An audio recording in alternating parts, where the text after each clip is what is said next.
You're listening to the Hollister My Ostomy podcast. People who provided testimonials received compensation from Hollister Incorporated. The testimonials, statements and opinions presented are applicable to the people depicted. These testimonials are representative of their experience, but the exact results and experience will be unique and individual to each person. The information provided herein is not medical advice and is not intended to substitute for the advice of your personal physician or other healthcare provider. This information should not be used to seek help in a medical emergency. If you experience a medical emergency, seek medical treatment in person immediately. So my name's Sue Lennon and today I'm speaking to Ed Rowland.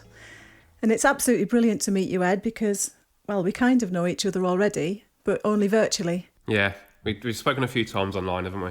Yeah, it's been ace, actually. So this is like the whole Hadrian's Wall thing. So we're doing a challenge, I suppose. It's going to be a challenge, isn't it? Oh, God, yeah.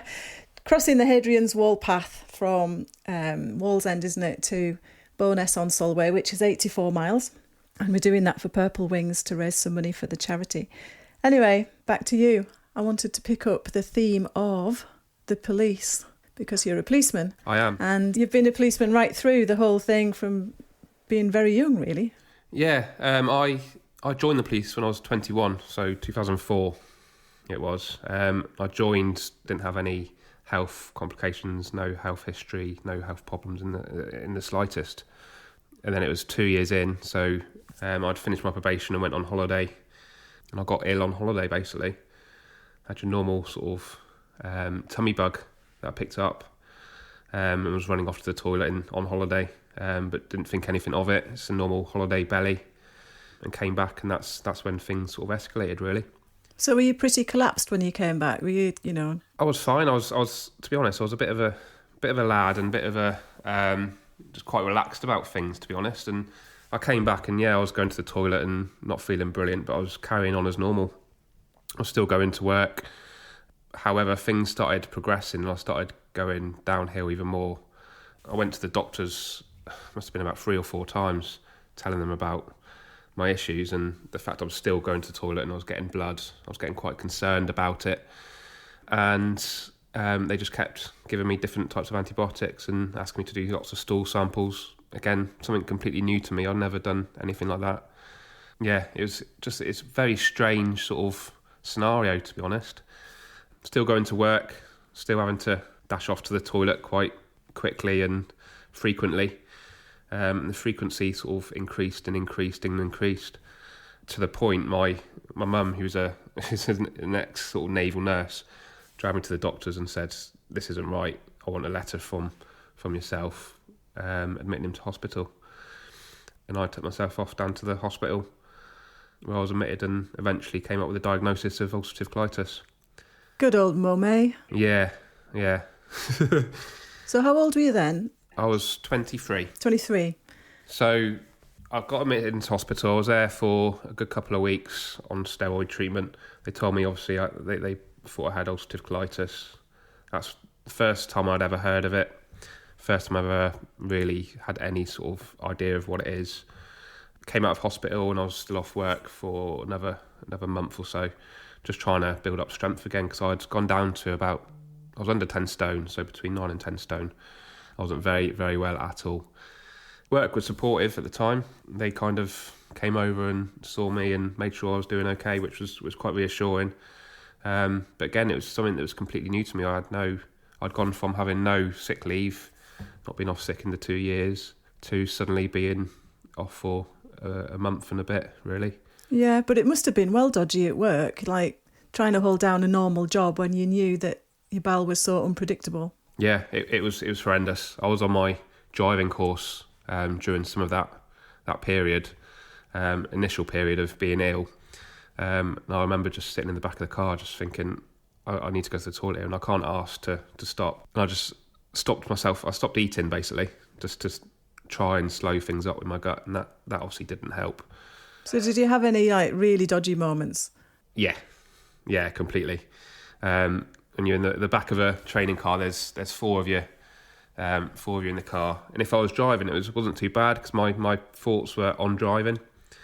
It was when I was sat in the back and as soon as you get that sort of voice in your head that says you need the toilet, everything just escalates, and all you can think about is going to the toilet. Your guts start twisting. And I think that's where I kind of first experienced that sort of anxiety about needing the toilet and having to go there and then, and not being able to go there and then. I think that's where a lot of my problems that following that came from. It's having those accidents.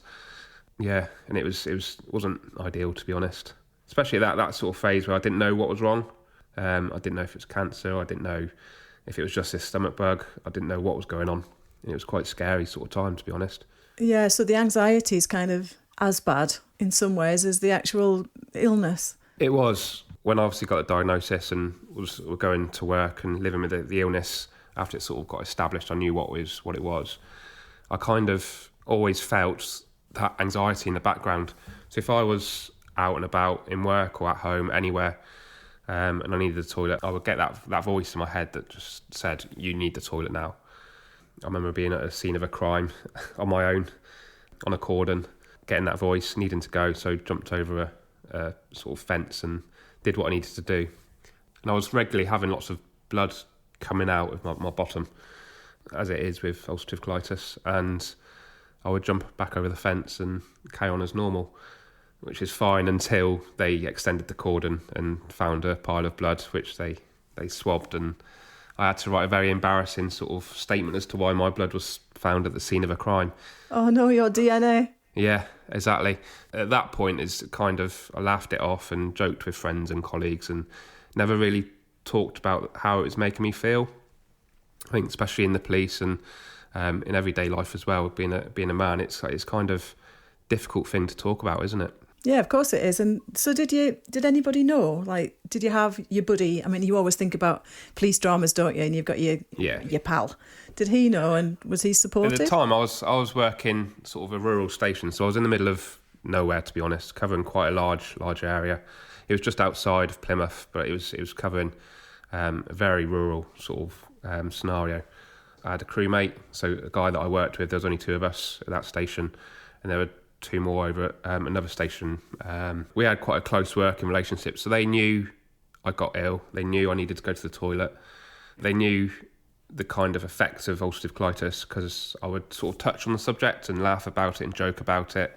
But I would never go into the real detail of how much pain I was in, and that pain was constant, and the fatigue you would feel. I kind of never... It wasn't... I changed my sort of personality a little bit to try and cover up and overcompensate for feeling that way all the time. You kind of take on that persona and live with it, and that becomes you until obviously 10 years down the line, until I had the operation. Yeah. So there must have been quite a lot of like managing the problem medically, I mean, before you got to the surgical side of things. Yeah, so they started me off on Pentasa, I think it was. They changed me from Pentasa to azathioprine. That was after about 1.5 2 years. The azathioprine I was then on for a good sort of 6, 7, 8 years, when I got admitted a couple of times during that time. But after the 8 years, I think that was when there was a bit of a turning point, and they tried me on infliximab, which was brilliant. It really worked really well initially, and then it just decided to stop working. That's when I got admitted, and they kind of said, yeah, we need to go down the operational route. Okay. So had you talked about that previously, ultimately you may need an ostomy? They talked about it a few times. I met the stoma nurses and stuff after about year 2 or 3, but I wasn't interested. I switched off from it and kind of nodded and went, yeah, okay. I just didn't want it. I was in my mid-20s, and if I had a bag and went down this process, I just thought it would ruin my life. Didn't realise how much of an improvement it would make. Looking back now, if I could have, I would have done it sooner. But at the time, I'd completely shut off that idea. Every time the consultant sort of raised it to me and said, we really think you should consider having the operation, I would burst out crying, to be honest. I would find it quite difficult. You build up a picture in your head that these things are horrible and dirty and smelly, and No one would be interested in you. No one would want to be near you, let alone be intimate with you. And you just put up that barrier. I didn't want even to entertain the idea of having a bag. And I suppose if you were so kind of blocked about it, then you wouldn't be curious about it. You wouldn't want to meet anybody that had got an ostomy. You wouldn't chat on an online forum or anything. No, you just I didn't search for it. I completely distanced myself from that idea. Not for me. Don't want to know. And basically just shut the door on it. Yeah. So when it came to it, because in the intervening years, you've met your wife, yeah? Yes. So I met my wife, I was 29. We're both in the job. So we're both in the police officers. I had moved from the rural setting into the city sort of policing. We went to a job together. That's how we met. We kind of got on quite well straight away. We both had the same sort of sense of humour. Both being the police, we don't mind talking about stuff like poo. And yeah, we kind of hit it off quite well. I think you're underplaying that a bit, Ed, because I think that you kind of saved her in a crisis, didn't you? Yeah, so my story differs very much to hers. Okay. But my story is that I went to an incident that she was already at, and someone went at her with a knife, and I had just been taser trained, and I ended up tasering this gentleman that was going at her with a knife, and obviously saving her life, being a hero, as I do every day. So do you wear your underpants on the outside now? Always. Quite right. So what's her story? What's her version? Her story is that she had it all under control. And she sprayed him, and it was the spray that stopped him seeing me with the taser that then dropped him. But it didn't happen like that. I've seen the body worn footage, and yeah, it's it was definitely my version's more accurate. So at this point, you're now 29. Are you married then? Not yet, no. So we eventually get married when I was 31, so 2013. Do the sums. I've got the sign in my garden to remind me. Well done. But I'm sure it's 2014. Yeah, 2014 it was. I mean, that was, it should be and it was the happiest day of my life, really. But we had to do so much to try and prepare in case I needed the toilet during we're both Catholic, or from Catholic families. So we had a Catholic wedding, and it was a long church service. I mean, it was long. And my whole concern the whole time was I was going to have to dash off and go to the toilet mid-service with all our friends and family watching, and then come back in again when it was supposed to be a service about me and Kate, particularly Kate. We had to do a lot of planning and preparation. I was getting myself quite worked up. I imagine I think I probably was on steroids at that point. I was on steroids so often as a way of trying to manage the flare. But luckily, nothing really happened. To be honest, it was quite reassuring. But just looking back, I can just remember thinking, hopefully this doesn't go wrong for me. The last thing I want to do is have an accident in my trousers and in my wedding suit. Yeah, and also that again, it comes like the anxiety spoils the day, doesn't it? It does. It gets in your head. I mean, I probably would have been absolutely fine if I didn't have that anxiety there, and if I wasn't worrying about it. You kind of start getting yourself worked up. You get anxious. Your stress levels rise, and with stress, it brings on a flare. It brings on that need to go to the toilet. And then it's a vicious cycle, because you then go to the toilet or have an accident. You then think, oh God, am I ill again? Is this going to happen again? And it's just one vicious cycle. And being sort of that age, late 20s, early 30s at this sort of stage now, you can't remember not having the illness and not having that worry. So I think the change was quite telling, to be honest, and not knowing how the anxiety can affect the medical side of stuff. Yeah, definitely. But what about your wife in terms of her kind of coming to terms with your condition as well? Because I know that she's very open and you're used to talking about stuff like that in the police force, but it was something that she had to adapt to as well. Yeah, majorly so. I mean, we loved and particularly her, she loved going out for meals and stuff like that.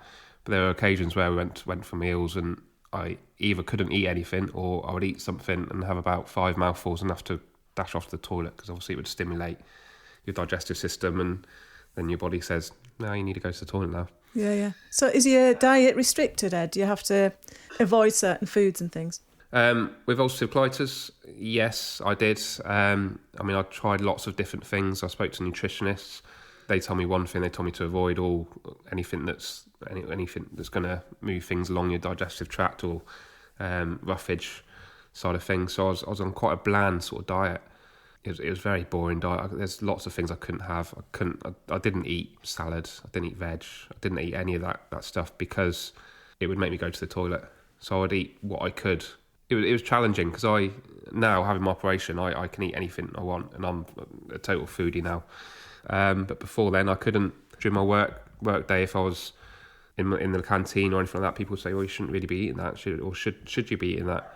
And I kind of just brushed it off. But I was just getting something in my body to eat because I was that fatigued and that low of energy. I needed to eat something, and it was something that potentially could either bung me up or not cause me to dash to the toilet. So I'd eat lots of little things regularly as opposed to one big meal. I'm just really interested, like, for the partner or for the whole family, it's almost having to prepare 2 meals or to accept that they're going to eat what you can eat. And, you know, if you're just newly moved in with somebody and you're trying to kind of negotiate all of that. Yeah, and that's the thing. She was very understanding. She clearly found it very difficult, and I found it very frustrating that I could see I just wanted to make her happy, and a lot of the things that I was doing and going through wasn't making her happy, and it was quite a challenging sort of time, to be honest. So yeah, she would cook me different meals to what she was eating, but I think that would obviously restrict what she could eat as well, because she felt that she couldn't eat like a massive meal. It looked really nice, but because I was sat there eating chicken and pasta, things that were very bland and very grey in colour. Yeah. I've heard people say before, I only eat beige. Yeah, that's exactly it, and that's what she said to me. She would just say, "I'm sorry that my plate's all colourful and yours is beige," and it was, for her to have to apologise, that's not kind of a position you want to be in.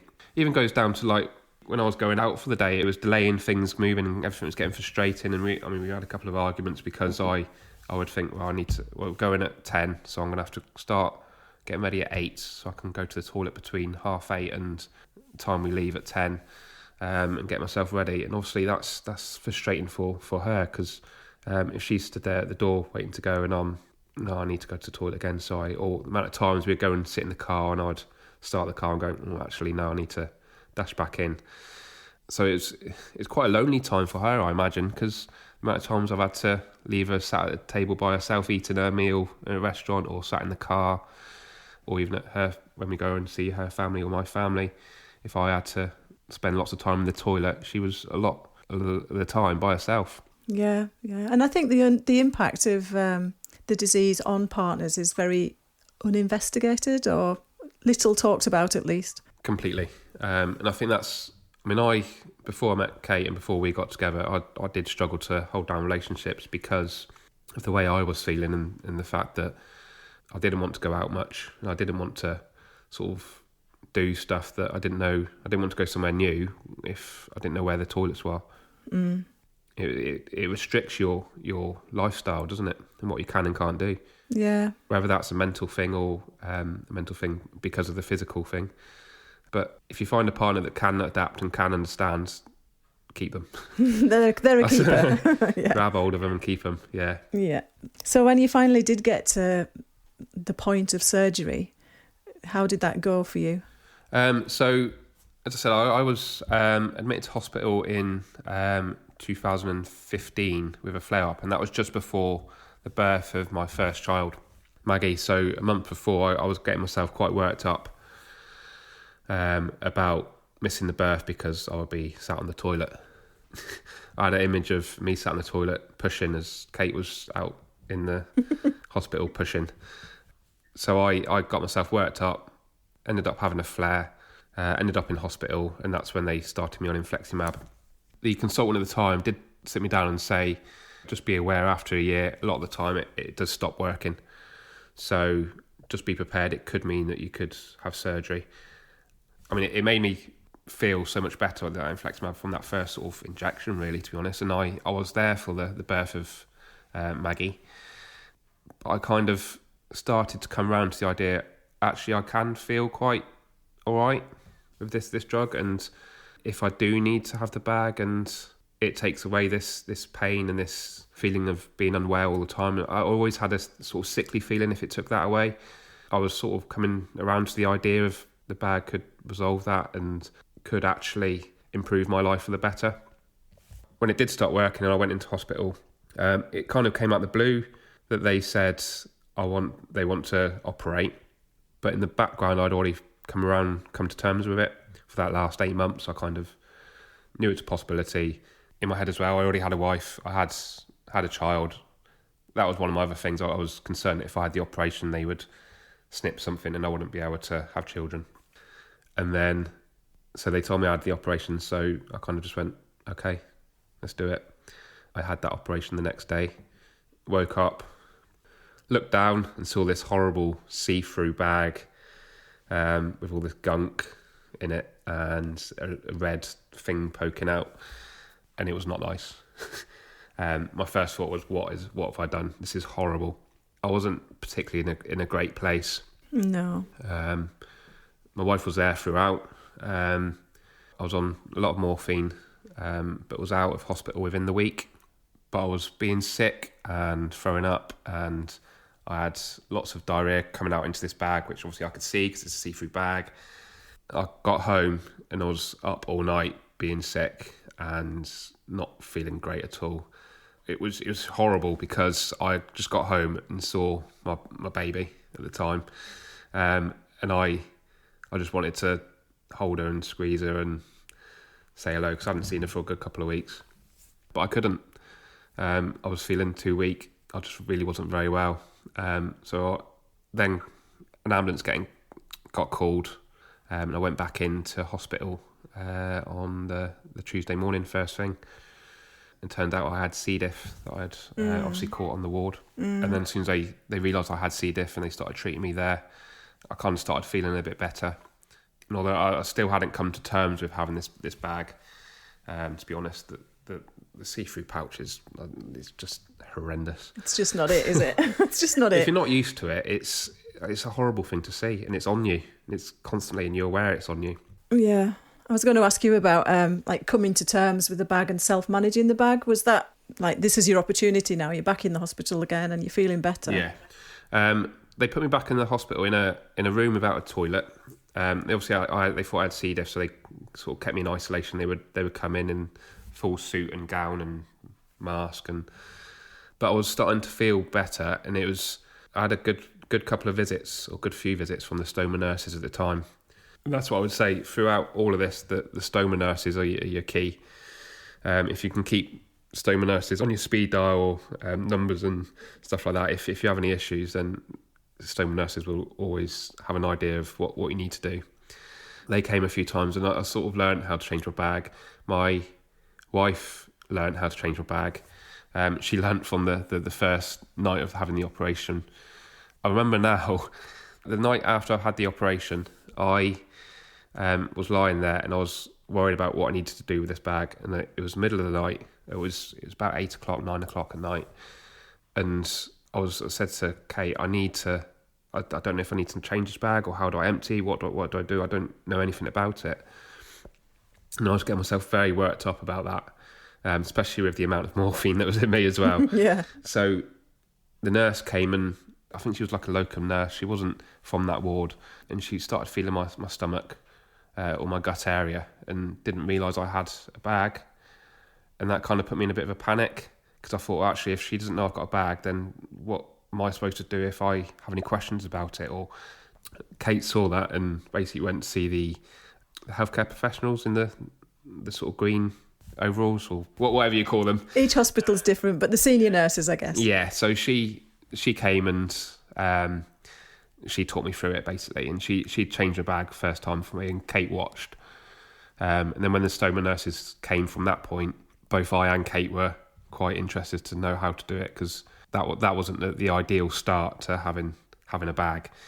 So what about like skin health, Ed? Has that ever been a problem for you? Not majorly. I remember having at one point when I was at work getting quite sore underneath.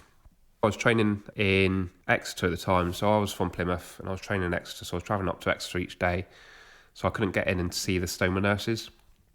But I got a phone call from one of them, and she basically told me to make sure the bag was tight up from underneath. As soon as I started doing that, things started healing quite quickly.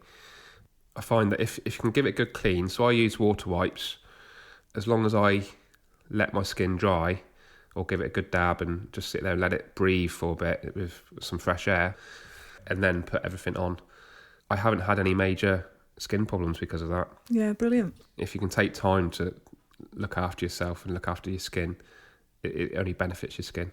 Yeah, of course. So once you've had, I think it's amazing that you've been so open, you and your wife, and that she changes. I know there are certainly people out there whose partners have never seen their stoma without the bag on.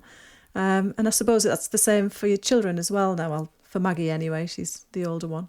Yeah, she's used to it. I've had a few comments from her before asking why I've got the bag, particularly when she was younger. But she's kind of grown up with it now. I'll still have the baby on the bed with me while I'm changing my bag, because in my mind, if it's normal for baby or the children, then they're gonna not really think anything of it. And I think if you're open and honest with children, they kind of go, oh, okay. Yeah, they shrug it off, don't they? Yeah. On the whole, it's when they go to school and say, "My dad hasn't got." You think, oh. Yeah, exactly. So what about the police? Were they as kind of open and accepting and supportive after you'd had your surgery? So after the first surgery, I think that was when I first had my proper negative reaction from having a bag, because I went to see the force medical officer, the force doctor basically, who I sat down in the office with, and his immediate reaction was, well, you can't be frontline anymore. Frontline policing is what I've always done, what I always wanted to do. It's the idea of being a police officer. The whole idea of you joining the police is to catch the baddies, for me anyway. So I was devastated at that. I've cried quite a bit, to be honest. Spoke to Kate about it. I remember going into the local station just to sit down and send some emails, and my line manager at the time phoned me, and she kind of said to me, what's the FME said to put you this sort of negative sort of feeling, and why are you so down? Because it wasn't me at all. And I told her exactly what the FME had told me, and she kind of said, well, why not? And those two words, that question, just set off like a series of events that kind of turned that negative into quite a positive thing. I went from thinking, actually, well, why not? Why can't I be frontline? There's no reason why I can't be frontline. I'm probably healthier now. I'm fitter now. I feel better now than I could do before. It's not going to hold me back. So why should I take that as an answer? So from there, I kind of started doing some research as to what products I could wear to protect the sort of stoma area. And I went back to the FME with these options. And I think as soon as he saw that I was willing to be frontline and wanting to be frontline and had options to suggest that I could be frontline, he immediately just went, yeah, that's fine, I'll authorise that, and the force should pay for it for you as well. Excellent. And not only that, but they should help me come back quicker by paying for some rehab for me as well, or paying for a personal trainer who's specialises in or has had a stoma himself. So wow. I found someone I found online basically. Yeah. And from that point onwards, the force were fully supportive. Yeah. And very happy for me to be back on that front line. And I was myself very happy to be back on the front line. The bag itself has made my life easier. It's liberated you, really. Yeah, completely. And that change in persona that I had when I first got ill with ulcerative colitis, I don't need to be that overconfident and overcompensating for the pain and how ill I was feeling. I don't need to be that person anymore. I don't need to be loud and overconfident. I don't need to do any of that. I can just be me. I can just sit back, relax, and my priorities have changed completely. Yeah. And also, I suppose, the lack of anxiety now, and I suppose there's still a bit at first, is there, when you first got your bag and you're a bit unsure of it? Yeah, it was obviously in hospital at that time when the nurse didn't know what was wrong with me. Yeah, that can obviously have the effects of anxiety building up on you.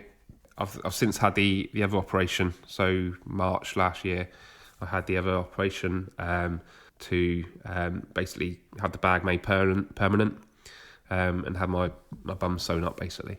Yeah. So I had that, and during the recovery of that, I was still finding myself getting quite, I say anxious, but frustrated, I think is more of the phrase, but I think it stems back from my initial anxiety from what you see, that I wasn't getting better any quicker, and I was getting a lot of discharge. It turns out I had an infection, but I think I was getting so worried and worked up about things, it was getting me quite down. But after that first encounter at the hospital, when I did start feeling better and learning to live with the bag, that anxiety almost vanished. I do still now get occasional phantom rectum pain or phantom I need a poo when I get stressed or whatever. I'll still get a sort of sharp shock of I need the toilet, and then I have a serious word on myself and I pack it in. It's incredible, isn't it? The power of your mind and how it works with your body, and how it can work like in a negative way as well as in a positive way. Exactly, and I think that's the thing, that I don't think you realise how the two are linked, and they really are. How your mind can obviously affect your physical self and vice versa. You're listening to Sue Lennon with Ed Rowland on My Ostomy podcast. What about your sense of yourself, like your body image, I suppose, and how you feel as a bloke? Yeah, I found that after the operation, I found my eyes always going down and fixing on the bag. And that's what I kind of explained to the personal trainer, and he sort of taught me to actually don't look at the bag. The bag's part of you. You'll always sort of focus on the areas that you're not happy with. So I changed my mindset in relation to that. I changed into, well, I want my arms to look bigger, I want my chest to look bigger, I want my shoulders to look bigger. I'm going on holiday and I wanted to walk down the beach with my bag out, and I wanted people to see my body first, then the bag afterwards. Yeah. I mean, now I generally focus on my body as a whole as opposed to my bag. I think that's the big thing, to be honest. And what about the rest of the sexual stuff, if you want to call? I'm thinking about sexuality in its biggest sense, body image being one part of it. Was that anything that the doctors talked to you about? Or, I mean, I know you mentioned sexual function had been a bit of a concern for you, and fertility. I remember someone asking at some point, is it going to affect whether you can have kids and stuff, or is it going to affect sexual function? And they kind of said, well, yeah, it can do, but they're very, very careful when they do all the stuff in the operation. So I was quite concerned about that during the first operation. And during recovery, when I woke up, I kind of wanted to make sure I can get an erection. Yeah. So I was waking up every morning and having a little look. Just check. Yeah, and when I did, I thought, oh, okay, everything's fine. Eventually, when that fatigue gone and that pain had gone and that background pain had gone, and I just felt normal, we started having sex again. Probably did it too soon, which has caused a peroral stoma hernia. So I remember having to call the doctor, and me and Kate went to the doctor and said, look, we were having sex the other night and something felt like it popped. And he had a feel and said, yeah, you've got a bit of a hernia. Just said, just try different positions, try things that work for you. To be honest, we didn't make a conscious effort to try different positions and see what worked. We just carried on as normal. And yeah, it's been absolutely fine. The whole body confidence thing, because I was feeling so much better and I was happy with how I looked, I became more sexually driven than I was before, to be honest. And it's just the same. If you're confident, if you're happy with yourself, then you're going to feel more sexually charged, aren't you? Yeah, and also, like we said before, you're also nourished now. Exactly. You've got the energy to spend on that, and to actually believe that you can, enthusiastically be a partner. Yeah, and the more energy I had, we were having more sex than we had before, and the only difference that we had with the bag side of things, it was the occasional rustle that you would hear that sounded like there was a crisp packet somewhere in the sheets somewhere. Yeah, it was just carry on as normal. Oh, that's great. And since then, you've gained the confidence to do the calendar for Purple Wings, I think, where they take photographs of ostomates with their bags on display. How was that? Yeah, it was good. I got a message on social media saying, do I want to take part in this calendar? And it's literally a photo of lots of ostomates with their bags out. But I think it was good to get involved in it, to be honest. It was good to sort of boost my body confidence, and it was quite refreshing because we had quite decent conversations. It was the first sort of time I've met anyone else with a bag. I think I'd had this bag for about a year and a half. So it was nice to have a decent conversation with other people that have had bags. And then they took some pictures of us individually, and a group shot as well. It was quite nice, to be honest. They took a picture of me with my flexing my bicep, with the bag in the background, and I kind of focused when I saw the picture. I focused on my biceps and how I was looking. I didn't even think about looking at my bag, because it's part of me. So it was good fun, and it boosted my body confidence phenomenally, to be honest. It made me confident about having my picture taken with my bag out on holiday and stuff like that. That's why I feel like I've got a lot to thank Purple Wings for, which is why we're going on to do this walk, Hadrian's Wall walk. Yeah, absolutely brilliant. So when you were a young chap and you were going through this awful ulcerative colitis and you were massively resistant to having surgery or even to consider it, what was going on in your head? What was the block? And was there anything that somebody could have said that might have changed how things unfolded? The main block was the negative perception of what the impact it would have on me. I did think it was dirty. I did think it was smelly. I thought it was stuff for old people. But majorly, I thought that no one would really want to sort of be in a relationship with me at the time. Because I was single when they first brought it up, and some of the times afterwards when I did have partners and stuff, and they brought up about having a bag. I think mentally, my thought is it could lead to me not being in a relationship, or finding it difficult to find someone to be in a relationship with, and then physically not being able to have children and not being normal.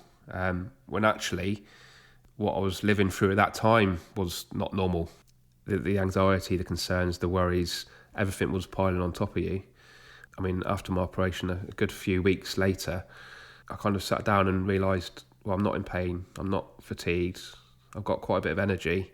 I don't have to worry about going to the nearest toilet. I don't have to worry about having an accident. And as soon as I realised that, the whole weight lifted off my mind, and I could just be me, and I could do anything I wanted to do. Not having that anxiety in the background, it frees up your mind and frees up you to be you. Yeah. And it only dawned on me that actually the operation could have a massive positive effect on me from nearly missing the birth of my child. So at that point, I wanted to spend some quality time with my child when she was born, and I wouldn't be able to do that if I was rushing off to the toilet. And I wouldn't be able to do that, go to a place and be worried about where the nearest toilet was and having to take her into the toilet with me. I know I had to do that a couple of times, but as soon as I've had that operation, that bond that I've got now with both my daughters is phenomenally more than it would have been with ulcerative colitis.